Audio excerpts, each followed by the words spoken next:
দাদা এই নাও টিফিন। হ্যাঁ দে। দাদা আমাকে 1000 টাকা দাও, আমাদের কলেজের বন্ধুদের সাথে আমি পার্টি করব। এখন তো নাই, সন্ধ্যাবেলা দিব। যখনই বলি তখনই বলো টাকা নেই টাকা নেই। আমি সন্ধ্যাবেলা নিয়ে কি করব? আমার এক্ষুনি লাগবে। আচ্ছা বস, আমি কাজ করে টাকাটা দিচ্ছি। আচ্ছা ঠিক আছে। ভাই গাড়িটা দেখো তো কি হয়েছে, স্টার্ট নিচ্ছে না। আচ্ছা আসছি।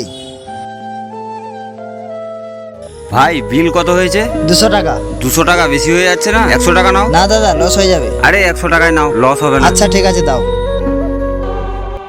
ভাই সামনের সপ্তাহে 5000 টাকা ডিউ আছে। হ্যাঁ এখন তো নাই, সন্ধ্যাবেলা দিব। আচ্ছা ঠিক আছে। ভাই 1000 টাকা তো হলো না, এই নে 500 টাকা। না দাদা, তুমি এই টাকাটা রেখে দাও, আমাকে শুধু 100 টাকা দাও। কেন, কি হলো? কিছু না দাদা, কারণ আমি বুঝতে পারলাম টাকা রোজগার করতে কতটা কষ্ট করতে হয়। তুমি শুধু আমাকে 100 টাকা দাও, ওটা দিয়ে আমি বন্ধুদের সাথে পার্টি করে নিব। আচ্ছা এই নে।